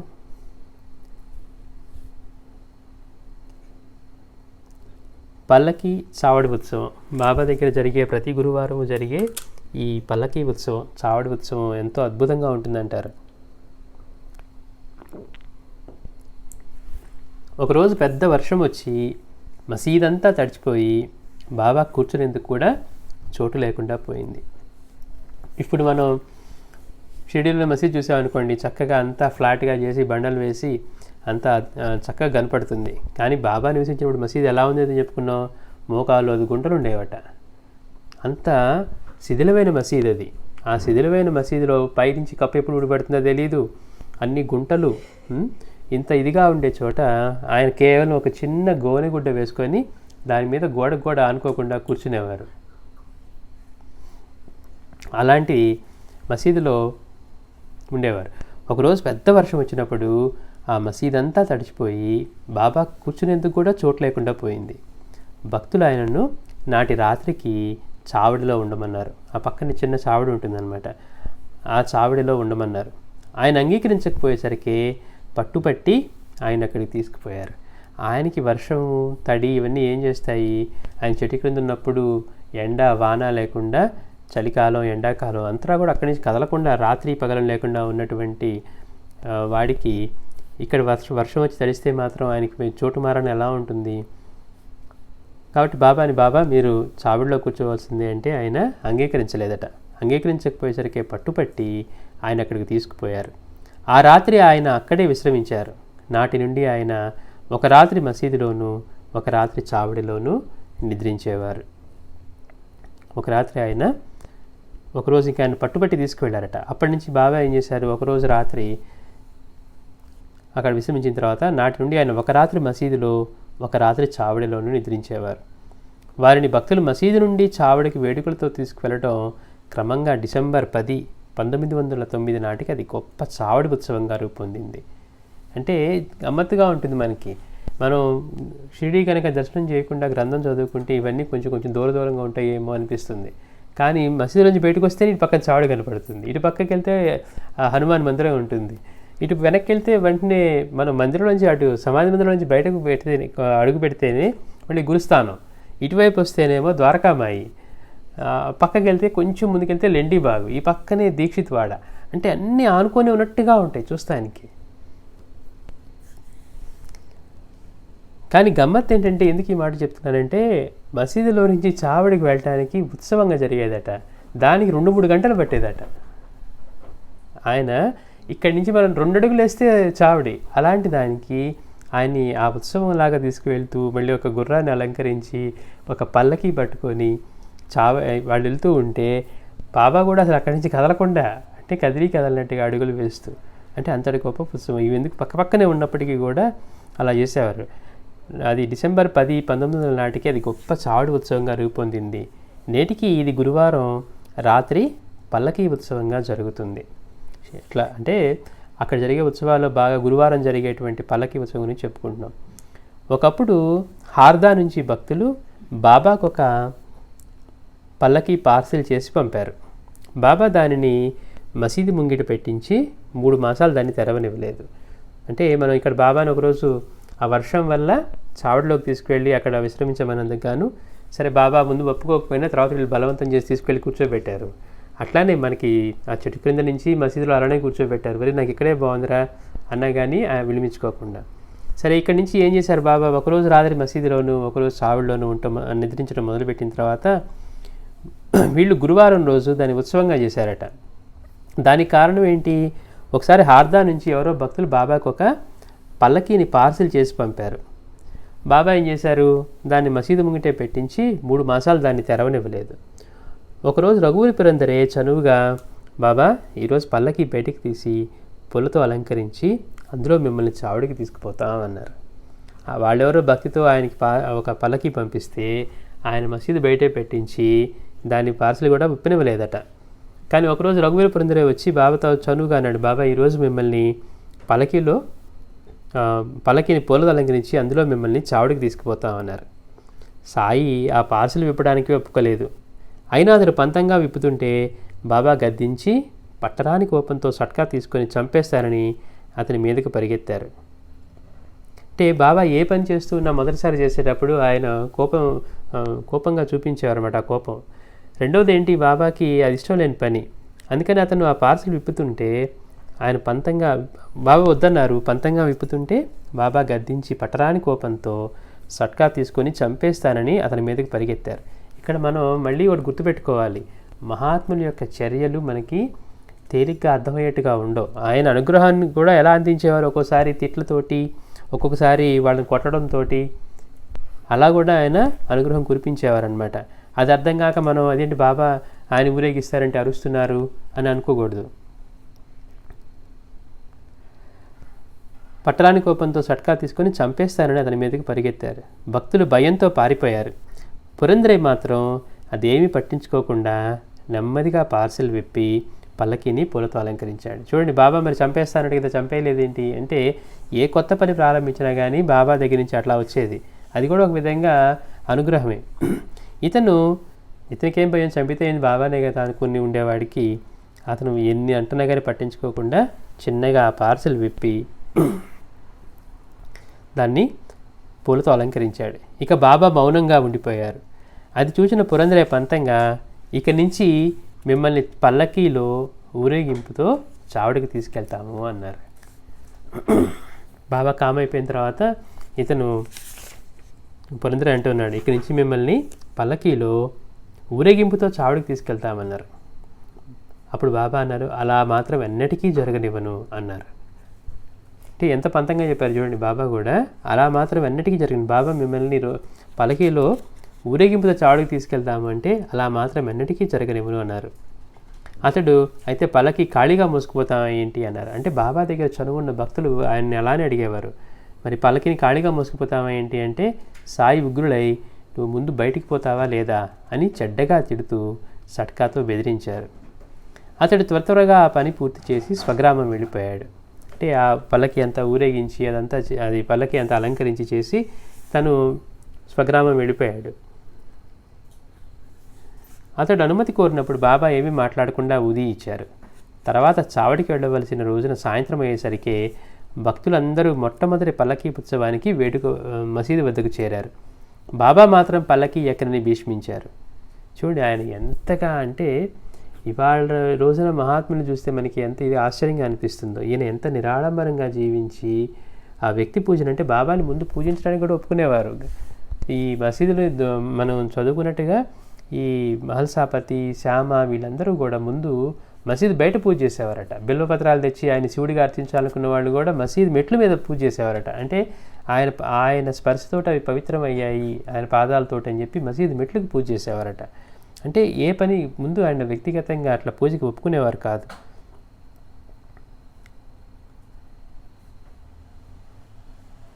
బాబా మాత్రం ఆ ఉత్సవానికి అందరూ వచ్చి సిద్ధమైన బాబా మాత్రం నేను పల్లకి ఎక్కనని చెప్పి భీష్మించి కూర్చున్నారట. ఊరి నుండి అప్పుడే వచ్చిన పురందరే తాను సిద్ధం చేసిన పల్లకి లేకుంటే తాను ఉత్సవానికి రానన్నాడు. నేను పల్లకిని సిద్ధం చేసి పెట్టి వెళ్ళాను, బాబా కనుక పల్లకి ఎక్కి కూర్చోకపోతే నేను ఉత్సవానికి రానని చెప్పి అతను పట్టుబట్టాడు. భక్తులు ఎంత బ్రతిమాలినా బాబా తమ పట్టు విడవలేదు.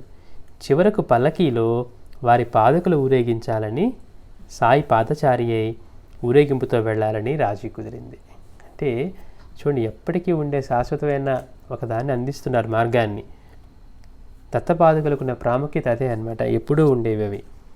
అందుకని ఇక్కడ ఏం చేశారు బాబా ఒప్పుకోపోవటం వల్ల చివరికి ఎలా రాజీ కుదిరిందట, బాబానేమో నడిచొస్తారట, బాబా పాదుకలు మాత్రం అందులో పల్లకీలో ఊరేగింపుతో వస్తాయని. పల్లకీలో వారి పాదుకలు ఊరేగించాలని సాయి పాదచారి అయి ఊరేగింపుతో వెళ్ళాలి. ఒకవేళ ఆ రోజున కేవలం బాబాని మాత్రమే కూర్చోబెట్టి మనం కనుక వాళ్ళు అలా చేసి ఉంటే బాబా సమాధి చెందిన తర్వాత ఏం చేసేవారు ఆ ఉత్సవాన్ని? ఆయన ఉన్నప్పటి నుంచి ఆయన పాదుకలే కాబట్టి ఈ రోజుకి కూడా అది నిర్విఘ్నంగా కొనసాగుతూ ఉంది అన్నమాట. చివరికి అలా రాజీ కుదిరింది. బాబా పల్లకి నేను కూడా మోసేదా అన్నాడు పురందరే. అంటే సంతోషపడిపోయాడు, కనీసం పాదుకలైన ఊరేగింపుగా తీసుకెళ్ళడానికి అనుమతి ఇచ్చారని. అందుకని బాబా దగ్గరికి వెళ్ళి అడిగాడట, బాబా నేను పల్లకి నేను కూడా మోసేదా అన్నాడు. వద్దు, నీవు 125 ఒత్తుల దివిటీ పట్టుకో అన్నారు బాబా. 125 ఒత్తుల దివిటీ పట్టుకో అన్నారు. అలా దివిటీల ఊరేగింపుతో పల్లకి చావిడి చేరింది. నాటి ఉత్సవం అయ్యాక సాయి పల్లకిని మసీదులో పెట్టనివ్వలేదు. ఆ ఉత్సవం అయిపోయిన తర్వాత మళ్ళీ బాబా ఏం చేశారట, ఆ పల్లకిని మసీదులో పెట్టనివ్వలేదు. కనుక 3-4 రోజులు అది చావడలోనే ఉన్నది. చివరికి ఎలాగో ఒక రాత్రి మాత్రం మసీదు ముంగిట ఉంచనిచ్చారు. ఆ రాత్రి దానికి ఉన్న 2 వెండి సింహాలు దొంగలెత్తికెళ్ళారు. ఆ రోజు నుంచి అట్లానే ఉంది, మందిరాల నుంచి కొట్టేయటం అనేది. బాబా పల్లకిని మసీదులో బయటే ఉంచనిస్తే దానికి ఉన్న 2 వెండి సింహాలని దొంగలెత్తికెళ్ళారు. కనుక దానికి ఒక షెడ్ నిర్మించదారంభించాడు పురందరే. అంటే ఈ దొంగలెత్తికెళ్ళారు, దీనికి సేఫ్ కాదని చెప్పి సరే ఎలాగోలా దీనికి కనుక ఒక షెడ్ నిర్మిస్తే ఆ షెడ్డులో బాబా యొక్క ఈ పల్లకిని ఉంచవచ్చు అని చెప్పి ఒక షెడ్డును నిర్మించడారంభించాడు పురందరే. బాబా ఇండి నుండి గబగబా వచ్చి ఏంటి చేస్తున్నావు అని గద్దిస్తే అతను నవ్వుతూ చెప్పాడు. మనం అనుకున్నట్టుగా ఏ పని ఆరంభించినా కానీ బాబా ఉగ్రులయ్యేవారు. ఇక్కడ బాబా రెండీకి వెళ్ళినప్పుడు ఇతనేం చేశాడు, ఎలాగోలా దీనికి ఒక షెడ్ నిర్మించాలని చెప్పి పని ప్రారంభించాడు. బాబా వెంటనే గబగబా తిరిగి వచ్చారట. వచ్చి ఏంటి చేస్తున్నావని గద్దిస్తే అతడు నవ్వుతూ చెప్పాడు.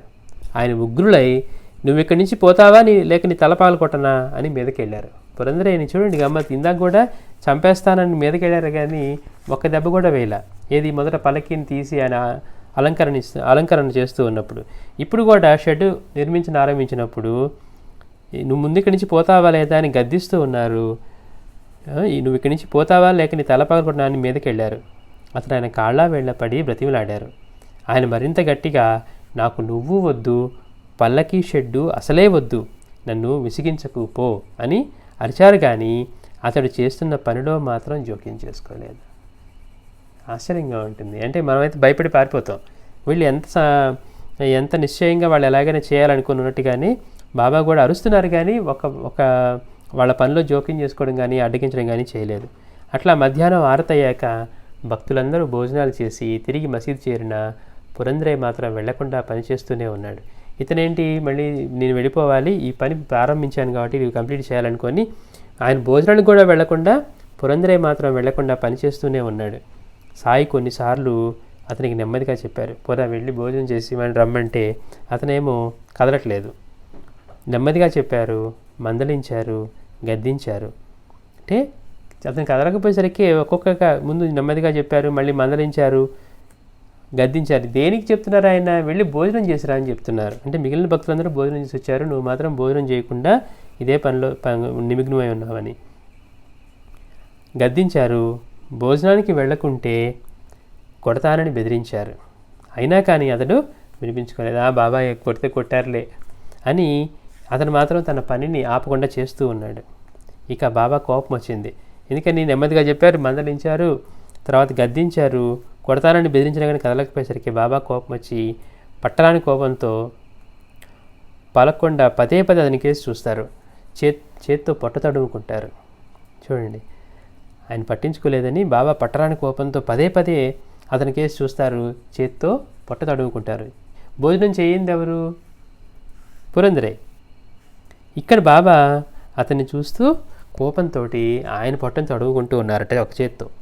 ఆ పనికిమాలిన వాడు భోజనానికి కూడా పోకుండా నా ప్రాణం తీస్తున్నాడు, నువ్వైనా పిలుచుకుపో అని కాకాసాహెబ్తో చెప్పారు. కాకాసాహెబ్ అక్కడికి వస్తే కాకాసాహెబ్తో అంటున్నారట, ఆ పనికిమాలిన వాడు భోజనానికి కూడా పోకుండా నా ప్రాణం తీస్తున్నాడు, నువ్వైనా పిలుచుకుపో అని కాకాసాహెబ్తో చెప్పాడు.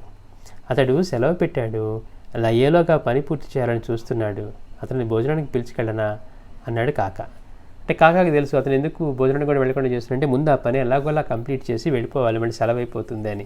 అందుకని బాబాతో అతను ఏం చెప్పాడంటే, బాబా అతను సెలవు పెట్టి వచ్చాడు, అది అయ్యేలాగా పూర్తి చేయాలనుకుంటున్నాడు, అయినా కానీ మీరు చెప్తున్నారు కాబట్టి భోజనానికి తీసుకెళ్ళనా అంటే అని కాకా అడిగాడు. అప్పుడు మళ్ళీ బాబా అంటారు, వాడు రాడు, ఆ మూర్ఖుడు నేను చెప్పినా వినలేదు అన్నారు ఆయన.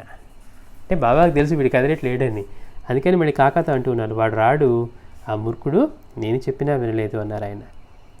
ఇదంతా చూస్తూ ఉన్నాడు పురందరే. భోజనం చేయని తన గురించి బాబా ఎందుకు అంత అంటే నిజానికి బాధపడవలసిన తను భోజనం చేయలేదని, కానీ పురందరే భోజనం చేయకపోతే బాబా ఆకలితో ఉన్నట్టుగా కేవలం వేపాకులు తిని జీవించిన వాడికి ఆకలి ఏంటి? ఆయన కోపంతో తన చేత్తో పొట్టదొడుకుంటూ ఏమంటున్నారు, ఈ పనికిమాలిన వాడు భోజనానికి కూడా పోకుండా నా ప్రాణం తీస్తూ ఉన్నాడు, నువ్వైనా పిలుచుకుపోని చెప్తున్నారు. ఇక ఇదంతా చూస్తూ తట్టుకోలేకపోయాడు. చూస్తూ ఇక వెంటనే పురందరే వారి పాదాలపై పడి పసిపిల్లవాళ్ళని ఏడుస్తూ ఉంటే, ఎందుకు ఏడుస్తావు, ఊరుకో అన్నారు బాబా. అంటే మనం ఈ సంఘటనని దర్శించలేదనుకోండి, అసలు ఆ లీలలో జరిగే మాధుర్యమే అర్థం కాదు. మన కళ్ళ ముందు అది జరుగుతూ ఉంటే ఎలా ఉంటుందో ఒక్కసారి ఊహించుకోవాలి, లేదా పురందరే మనమే అయ్యి ఉంటే ఎలా ఉంటుందో ఊహించుకోవాలి. అప్పుడు కానీ ఆ లీల యొక్క మాధుర్యం తెలియదు. మనం భోజనం చేయలేదని ఆయన తపన పడుతూ ఆయన మనల్ని పోనీ ఇంకా నిజంగా కొడుతున్నాడంటే కాదు, అంటే అట్లన్నా వాడిని అక్కడి నుంచి ఆ భోజనానికి పంపించాలని చూస్తూ ఉన్నారు. ఆయనకి తెలుసు చెప్పినా కానీ వెళ్ళట్లేదని. అయినప్పటికీ మళ్ళీ కాకాకి చెప్పారు, నువ్వైనా వీడిని భోజనానికి పిలుచుకుపోవని. బాబా తీసుకెళ్ళమంటారని కాకా అడిగితే వాడు నేను చెప్తేనే రాలేదు, నేను చెప్తేనే పోలేదు అని కూడా అంటూనే ఉండేసరికి ఇక పురందరే చూడలేకపోయాడు. ఇదంతా చూస్తున్నదంతా వెళ్ళిపోయి వెక్కి ఏడుస్తూ బాబా పాదాల మీద పడ్డాడట. పసిపిల్లవాడిలా పడి ఏడుస్తూ ఉంటే వెంటనే బాబా అతనితో, ఎందుకు ఏడుస్తావు, ఊరుకో అన్నారు. అతడు కళ్ళు తుడుచుకొని, ప్రొద్దుటి నుండి నన్ను ఇంతలా తిడుతూ ఉన్నారు, కొడతాను చంపుతానని బెదిరిస్తూ ఉన్నారు. కానీ నేనొక్క పూట భోజనం చేయకపోతే అంత తలడిల్లిపోతున్నారే, నాపై మీకు ఎందుకు ఇంత దయ, మమ్మల్ని ఇంతలా పట్టించుకునేది ఎవరు అన్నాడు.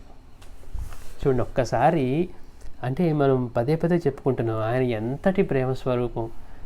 అంటే మనకి మొదట్లో మనం చెప్పుకున్నాం, బాబా ఫస్ట్ పురంధర దగ్గరికి వచ్చినప్పుడు చెప్తూ ఇతను 2000 మైళ్ళ దూరాన ఉన్నా సరే ఇతను తినకుండా నేను ఒక్క మెతుకైనా స్వీకరించనన్నారు. నేను ఫస్ట్లో అది అనుకునేవాడిని, ఇది ఎలా సాధ్యం అవుతుంది అని. కానీ మళ్ళీ ఒక్కసారి ఈ లీల మనకి చదువుకుంటూ ఉన్నప్పుడు ఆయన ఎంత నిలబెట్టుకున్నారు ఆయన మాటని. ఇతను 2000 మైళ్ళ దూరాన ఉన్నా సరే వాడు తినకుండా నేను ఒక మెతుకైనా తిన్ను అని అన్నారు. అంటే బాబా ఇక్కడ ఇతను భోజనం చేయలేదని బాబా తన పొట్టని చేత్తో తడుముకుంటూ తనకేదో ఆకలి అయిపోతున్నట్టుగా, ఆ ఆకలి తన ప్రాణం తీస్తున్నంతగా వీడు నా ప్రాణం తీస్తున్నాడు అని చెప్పి అతను ఎలా అయినా భోజనానికి పంపించాలి అని చేస్తూ ఉన్నారు. ఇదంతా చూసి తట్టుకోలేక పురంధరే బాబా పాదాల మీద పట్టి ఏడ్చాడు.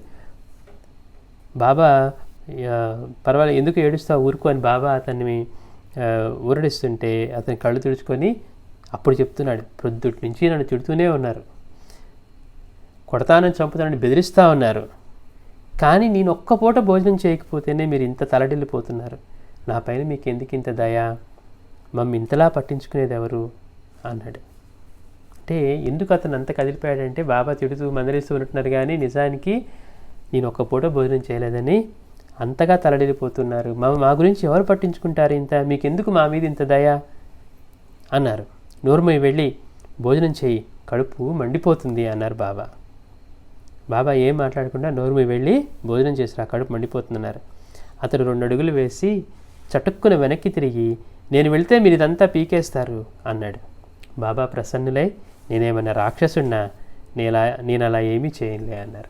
మళ్ళీ అతనికి భయం, ఎక్కడ ఆయనకి ఇష్టం లేదు కాబట్టి షర్ట్ బిగించి తలుపు బిగించి తీసేస్తారు అని బాబా మళ్ళీ అతను 2 అడుగులు వెనక్కి వేసి చటుక్కుని తిరిగి బాబా నేను వెళ్తే మీరంతా పీకేస్తారు అంటే బాబా ప్రసన్నులై నేనేమన్నా రాక్షసుడినా, నేనేమీ అలా చేయలే అన్నారు. అంటే వీళ్ళ ప్రేమ ఎలా ఉంటుంది చెప్పుకోవాలంటే